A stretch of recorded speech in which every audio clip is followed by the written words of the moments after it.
Even if it doesn't turn into something big, it keeps you occupied. Everything keeps you occupied, guy.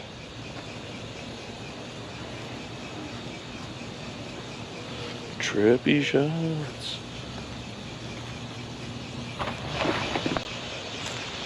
Focklers, the bike's back, and we know what the problem is.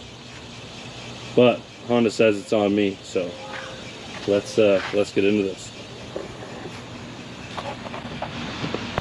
All right, everybody. So Team Honda, Powerhouse in Milton, good guys. That's where I bought the bike. That's where it's been at for its first and now second service.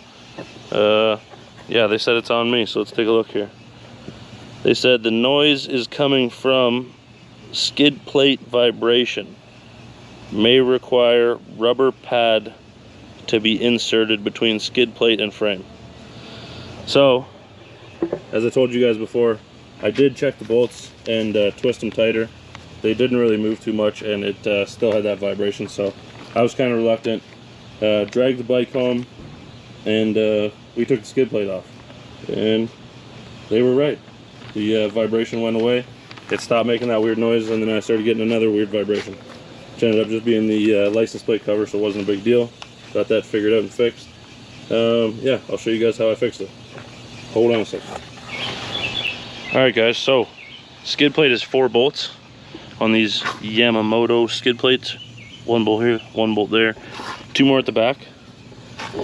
And they actually have these little spacers in here.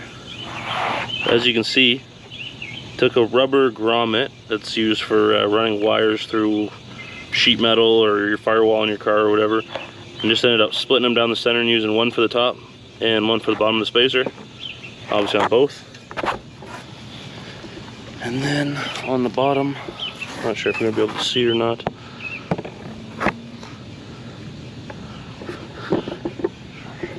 right in there you can see them. So in there is the rubber bushing right up there. So no more vibration at that rev range now. It's kind of weird it was only doing it there, but I guess that's what they call harmonic vibrations. I'm not sure. Anyway, we'll start it here, give you guys a listen.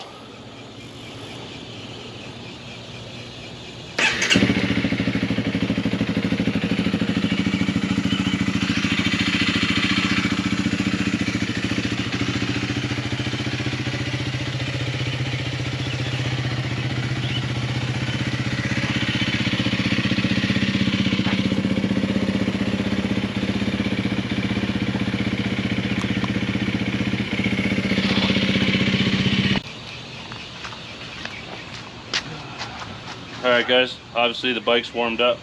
Let it run for a few minutes before I fire it up for you guys here to listen to. I'm not going to just rev the bag off of it ice cold.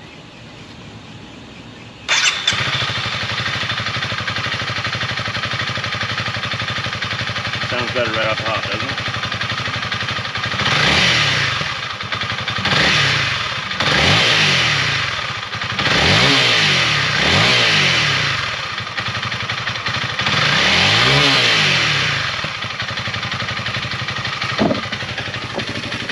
Alright, so obviously that sounds a little bit better than what it did before. It was making the weird sounds in that 75 to 8,000 RPM rev range, so not doing it anymore.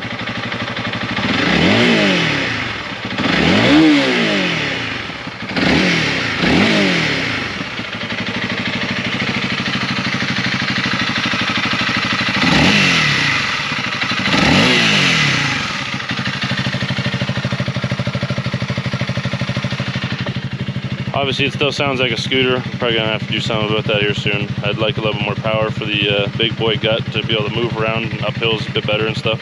Just got torque, but need a little bit more, right? I want to be wheeling up the hills a lot better than what I am now. Yeah. So.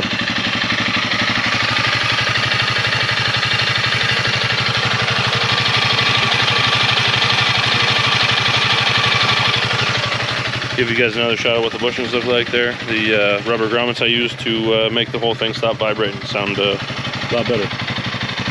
We got a couple more vibrations here and there, but it's all small stuff, so stuff we can figure out.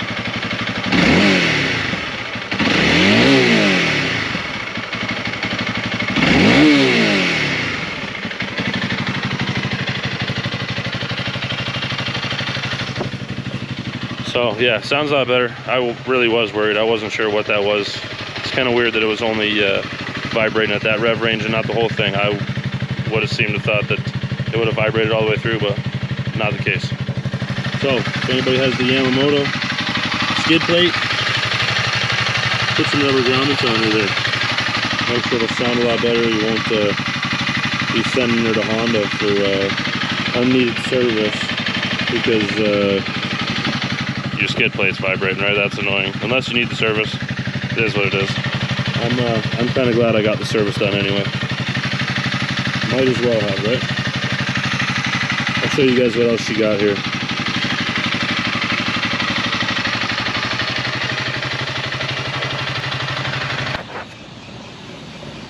Alright guys, so like I said, in addition to figuring out my annoying vibration here,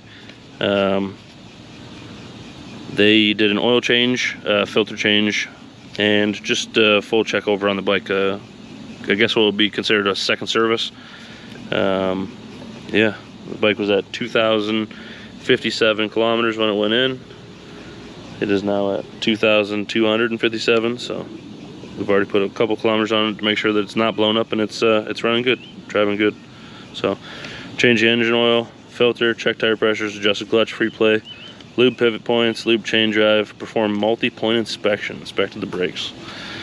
So all in all, definitely worth it to get the bike looked over. I'm gonna do it yearly, might as well, right? Like it, oh, look at that.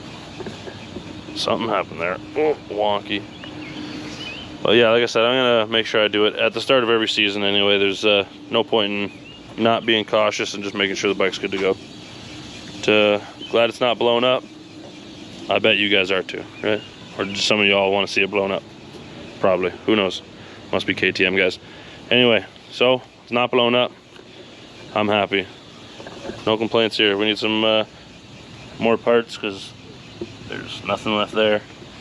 And we got some more installs coming. Ride videos, some fun trails. You guys know what it is. Like and subscribe. Let's have some more fun, guys.